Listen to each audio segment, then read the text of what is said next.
What happens when Hollywood's rising star meets daytime television's most beloved host? And everything goes catastrophically wrong. The answer will shock you. Today we're diving into one of the most explosive moments in recent television history, when Sydney Sweeney stormed off the Kelly Clarkson show after a confrontation so intense that producers are still talking about it. Make sure to subscribe and drop a comment below, because this story has more twists than you could imagine. The tension was thick from the moment Sydney walked onto that familiar stage. Kelly, known for her warm interviewing style and genuine connections with guests, seemed unusually sharp today. Perhaps it was the mounting pressure from network executives, or maybe something deeper was brewing beneath the surface. Either way, what started as a routine promotional interview was about to become television gold for all the wrong reasons. "Sydney, welcome to the show," Kelly began, her smile bright but somehow not reaching her eyes. "I have to say, you've been everywhere lately. Euphoria, The White Lotus, Anyone But You. It seems like you can't escape the spotlight." Sydney shifted slightly in her chair, picking up on something in Kelly's tone that didn't sit right. "Thank you for having me, Kelly. Yeah, it's been an incredible journey. I feel really grateful for all the opportunities." "Grateful," Kelly repeated, leaning back in her chair. "That's interesting, because from what I've been hearing around town, gratitude isn't exactly the word people are using to describe your recent behavior." The studio audience fell silent. This wasn't the Kelly Clarkson show they knew and loved. Sydney's eyebrows furrowed as she processed what had just been said. "I'm sorry, what do you mean by that?" Kelly's producer in the control booth frantically gestured, but Kelly seemed determined to push forward. "Well, there have been some reports, some whispers really, about how you've been conducting yourself on sets. Diva behavior, some might call it." Sydney's jaw tightened. She had come here to promote her latest project, expecting the usual friendly banter about her career and maybe some fun games. Instead, she was being ambushed on national television. "Kelly, I think there might be some misunderstanding here. I've always tried to be professional and respectful on every project I've worked on. Have you though?" Kelly pressed, her voice taking on an edge that her audience had never heard before. "Because I've spoken to some people, and the stories they tell paint a very different picture. Stories about demands, about attitude, about someone who might have let success go to their head a little too quickly." The camera caught Sydney's hands, gripping the arms of her chair, her knuckles beginning to turn white. This was live television, and millions of people were watching what was supposed to be a lighthearted interview turn into something much more sinister. "I think you need to be more specific about these accusations, Kelly," Sydney said, her voice steady but cold, "because what you're describing doesn't sound like me at all, and I'm not going to sit here and let you damage my reputation based on unnamed sources and gossip." Kelly leaned forward, her own composure starting to crack. "Gossip, Sydney. When multiple people from different productions start saying the same things, it stops being gossip and starts being a pattern." The audience was riveted, unable to look away from this train wreck unfolding in real time. Social media was already exploding with clips and reactions, but neither woman seemed aware of anything beyond their growing animosity toward each other. "What people, Kelly?" Sydney demanded, her voice rising slightly. "Give me names, give me specifics. Because right now it sounds like you're just repeating tabloid rumors to create drama for your show." That hit a nerve. Kelly's face flushed red, and her voice shook slightly as she responded. "Don't you dare accuse me of manufacturing drama. I've built my career on authenticity and genuine conversation. Unlike some people, I don't need to create controversy to stay relevant." The words hung in the air like a toxic cloud. Sydney stared at Kelly in disbelief, realizing that this wasn't just an interview gone wrong. This felt personal, targeted, like Kelly had been waiting for this moment to unleash something she had been holding back. "Stay relevant," Sydney repeated slowly, her voice dangerously quiet. "Kelly, with all due respect, you're questioning my relevance. I'm 26 years old and I've already accomplished more in film and television than most people do in their entire careers." Kelly's laugh was sharp and bitter. "Accomplished? Sydney, you've been in the industry for what, 5 minutes? And already you think you know everything, that you deserve the world handed to you on a silver platter." "That's not what I said, and that's not who I am," Sydney shot back, her composure finally starting to crack. "I've worked incredibly hard for everything I have. I started acting when I was a kid. I put myself through school. I took every small role I could get just to learn and grow. And now look at you," Kelly continued, seemingly oblivious to how cruel she was being. "The golden girl who can do no wrong, at least until the cameras stop rolling and people see who you really are behind all that perfection." Sydney stood up abruptly, her chair scraping against the floor. The sudden movement caused a hush to fall over the studio. "I don't know what's gotten into you today, Kelly, or what I did to deserve this." The tension in the studio was suffocating as Sydney stood there, microphone in hand, staring down at Kelly with a mixture of hurt and fury in her eyes. The audience didn't know whether to applaud, gasp, or simply sit in stunned silence as they witnessed what would undoubtedly become one of the most talked about moments in daytime television history. "You know what, Kelly?" Sydney said, her voice cutting through the silence like a blade. "Since you want to talk about who I really am, let's talk about who you really are. Because this isn't the warm, supportive woman that America thinks they know." Kelly's face went pale. She had pushed this too far, and now Sydney was pushing back with everything she had. "Sydney, please, let's just sit back down and know." Sydney interrupted, her voice gaining strength. "You don't get to ambush me with false accusations and then try to backtrack when I defend myself. You want to know what I think? I think you're jealous." The word hung in the air, like a grenade waiting to explode. Kelly's mouth fell open, and she looked genuinely shocked. "Jealous? Of what?" Sydney let out a bitter laugh. "Of everything, Kelly. Of my youth, of my opportunities, of the fact that I'm just getting started while you're trying to figure out how to stay relevant in a changing industry." "That's not true," Kelly protested, but her voice lacked conviction. "I love what I do. I love this show." "Do you?" Sydney challenged, "because from where I'm standing, it looks like you're bitter about where your own career has ended up. You were a pop star, Kelly. You won American Idol. You had hit songs, you were on top of the world. And now you're sitting here interviewing people like me, people who are living the dreams you used to have." Kelly stood up abruptly, her own composure completely shattered. "How dare you? How dare you come into my house, onto my show, and tell me that my life is somehow less than yours?" "I'm not saying your life is less than mine," Sydney replied, her voice steady despite the chaos around them. "I'm saying you're taking out your own disappointments on me, and that's not fair. You don't know me, Kelly. You don't know my story, my struggles, or what I've sacrificed to get where I am." "Then tell me," Kelly shot back, her voice cracking with emotion. "Tell me about these struggles, Sydney. Tell me how hard it was growing up beautiful and talented with every door in Hollywood opening for you." Sydney shook her head in disbelief. "You think it's been easy? You think because I look a certain way, or because I've had some success, that I haven't faced rejection, criticism, doubt? I've been told I'm not good enough, not smart enough, not talented enough, more times than I can count." "Boo-hoo," Kelly said sarcastically, and immediately regretted it as gasps echoed through the studio audience. Sydney's eyes flashed with pure anger. "Excuse me?" Kelly realized she had crossed a line that couldn't be uncrossed. "Sydney, I didn't mean yes." "You did." Sydney cut her off. "You absolutely meant it. This whole thing, this entire interview, it's been about tearing me down from the moment I walked out here. And for what? Ratings? To make yourself feel better about whatever is going on in your own life." The cameras continued rolling, capturing every raw emotion, every harsh word, every moment of this spectacular meltdown. The producers were frantically trying to decide whether to cut to commercial or let this play out, knowing that either choice could have massive consequences. "You want to know what's really sad, Kelly?" Sydney continued, her voice breaking slightly. "I used to look up to you. When I was a kid, watching American Idol, I thought you were incredible. I thought you represented everything good about this industry, about working hard and staying humble and lifting other people up." Kelly's face crumpled, and for a moment she looked like she might cry. "Sydney, but this." Sydney gestured around the studio. "This isn't lifting anyone up. This is you trying to tear someone down because you're unhappy with your own life. And that's not the Kelly Clarkson I thought I knew. You don't know anything about my life," Kelly said quietly, her earlier fire now replaced by something that looked almost like defeat. "You're right, I don't," Sydney agreed. "Just like you don't know anything about mine. But the difference is, I didn't come here to attack you. I came here to have a conversation, to share some laughs, maybe play a game or two.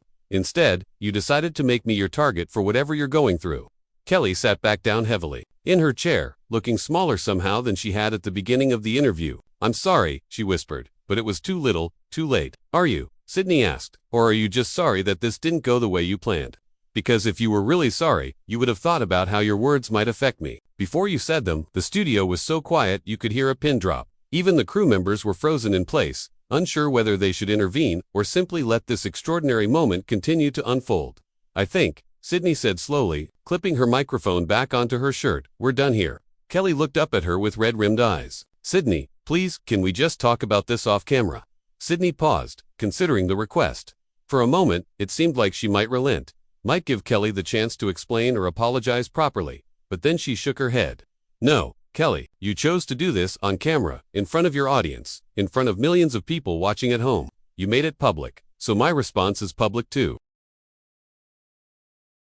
The weight of Sydney's words settled over the studio like a heavy blanket. Kelly sat there, visibly shaken, while Sydney remained standing, her posture radiating both strength and disappointment.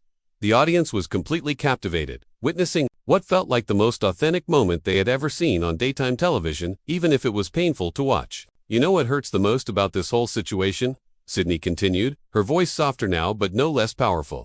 It's that women in this industry already have it hard enough without tearing each other down. We should be supporting each other, celebrating each other's successes, not looking for ways to diminish them. Kelly looked up at her, tears threatening to spill over. Sydney, you're right. You're absolutely right. And I don't know why I let my own insecurities turn me into someone I don't recognize. Your insecurities. Sydney repeated. Kelly, you're one of the most successful women in entertainment. You've sold millions of records. You've won Grammys. You have this amazing show. What could you possibly be insecure about? Kelly took a shaky breath, seeming to wrestle with whether to be vulnerable or defensive. It's complicated. This industry, it has a way of making you feel like you're never enough, like you're always competing with everyone around you, even when you don't want to be. But that's exactly my point, Sydney said, finally taking a step closer to Kelly's chair. Instead of competing with me, instead of trying to make me look bad, why not use your platform to lift up young women like me? Why not be the mentor you never had? Kelly's voice was barely above a whisper. Because I'm scared. The admission hung in the air, raw and honest. Sydney's expression softened slightly, though her guard remained up. Scared of what? Scared of what?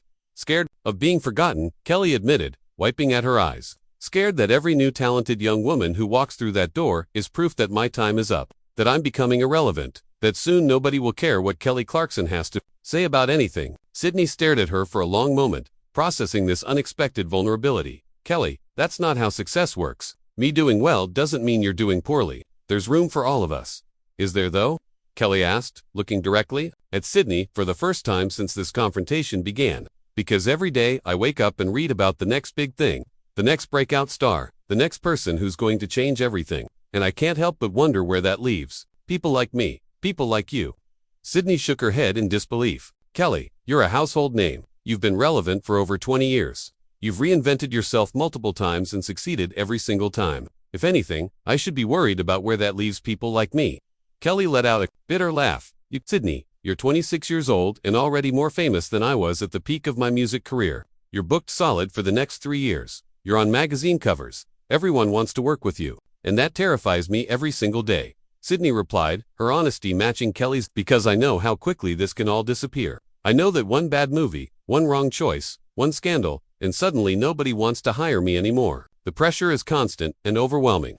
For the first time since this interview began, Kelly looked at Sydney not as a threat or competition, but as another human being struggling with the same fears and insecurities that plagued her own career. I never thought about it that way. Because you were too busy seeing me as the enemy, Sydney said, not unkindly. But Kelly, I'm not your enemy. I'm not trying to take anything away from you. If anything, I was hoping to learn from you today. Kelly's face crumpled completely. Learn from me. Sydney, look what I just did to you. Look how I treated you. What could you possibly want to learn from someone who would attack a guest on their own show?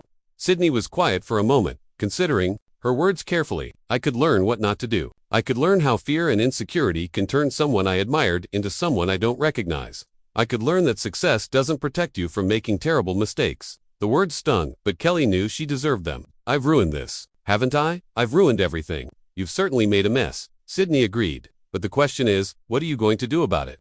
Are you going to sit there feeling sorry for yourself, or are you going to figure out how to make this right? Kelly looked around the studio, at her audience, at her crew, at the cameras that were still rolling and broadcasting. This disaster to millions of homes across the country. I don't even know where to begin. You could start by being honest, Sydney suggested, not just with me, but with everyone watching. You could explain why you did this, take responsibility for it, and figure out how to do better. Kelly nodded slowly, wiping her eyes again. You're right. You're absolutely right. She turned to face the camera directly. I owe everyone an explanation, but most of all, I owe Sydney an apology. Kelly, Sydney said, her voice carrying a warning. Don't apologize to me just because the cameras are rolling. Don't make this about managing your image or saving face. If you're going to apologize, make sure you mean it. Kelly met her eyes again. I do mean it. Sydney, what I did today was inexcusable. I let my own fears and jealousy turn me into someone I hate, and I took it out on you when you did nothing to deserve it. Sydney studied Kelly's face, searching for sincerity. And I'm sorry, Kelly continued. Not just sorry that this happened, but sorry for the way I treated you. Sorry for the things I said. Sorry for trying to tear you down when I should have been celebrating your success. Sydney stood there, studying Kelly's face intently, weighing whether this apology was genuine or simply damage control. The studio remained eerily silent, with everyone holding their breath to see how this unprecedented situation would resolve itself. That's a start, Sydney said finally, her voice measured. But Kelly, I need you to understand something. An apology doesn't erase what just happened here. It doesn't undo the damage you tried to do to my reputation on live television. Kelly nodded, fresh tears streaming down her cheeks. I know that. I know I can't take back what I said or how I made you feel. But Sydney, I want you to know that everything I said about you was wrong. It came from a place of my own pain and insecurity, not from any truth about who you are. Then why say it at all? Sydney pressed. Why put me in this position? Why try to humiliate me in front of your audience? Kelly took a shuddering breath. Because I've been watching your career explode over the past few years. And instead of being happy for you, instead of celebrating another woman's success, I let jealousy consume me. I convinced myself that your rise somehow meant my fall, and that's not your fault. That's my issue to deal with. Sydney finally sat back down, though she remained tense and ready to leave at any moment.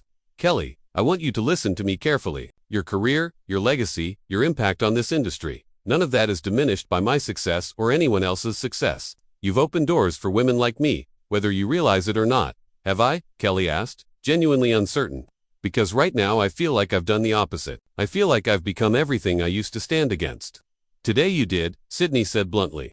But that doesn't have to define who you are moving forward. The question is, what are you going to learn from this moment?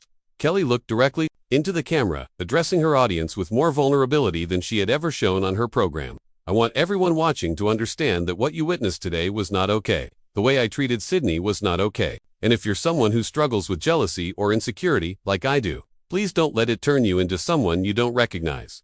Sydney watched Kelly carefully, still processing the whiplash of emotions from the past 30 minutes. Kelly, can I ask you something? Anything. When you decided to ambush me today, what did you think was going to happen? Did you think I was just going to sit there and take it? Kelly let out a hollow laugh. Honestly, I don't think I thought it through at all. I was so wrapped up in my own feelings that I didn't consider how you might react, or how this might affect you. I just wanted to, I don't know, knock you down a peg, prove that you weren't perfect. But I never claimed to be perfect, Sydney pointed out. I never said I was better than anyone else. I came here to talk about my work, to connect with your audience, to maybe have some fun. Instead, you decided to make this about something. It never needed to be about. You're absolutely right, Kelly agreed. And Sydney, I want you to know that regardless of what happens after today, regardless of whether you can ever forgive me, I will spend the rest of my career trying to make up for this moment. Sydney was quiet for a long time, the weight of the entire situation settling on her shoulders. Kelly, I appreciate that sentiment, but here's what I need you to understand. This isn't just about you and me anymore. This is about every young woman who is watching today, seeing how you treated me, and wondering if that's what they can expect when they try to succeed in this industry. The words hit Kelly like a physical blow. She hadn't considered the broader implications of her behavior, how it might affect other women trying to make their way in entertainment. Oh God, Sydney, I didn't think about that. That's exactly the problem, Sydney said, her voice gaining strength again. You didn't think about anyone but yourself. You didn't think about me. You didn't think about your audience. You didn't think about the message you were sending. Kelly buried her face in her hands. How do I fix this? How do I make this right? Sydney stood up again, smoothing down her shirt and preparing to leave. Kelly, you fix this by being better. You fix this by using your platform to support other women instead of tearing them down. You fix this by dealing with your own insecurities instead of taking them out on innocent people. Are you leaving? Kelly asked, panic creeping into her voice. Yes, I am, Sydney replied firmly. Because this conversation has run its course, and frankly, I've given you more of my time and energy than you deserved after what you tried to do to me. Kelly started to stand, reaching out as if to stop her. Sydney, please, can we try to end this on a better note? Sydney paused at the edge of the stage, turning back one final time.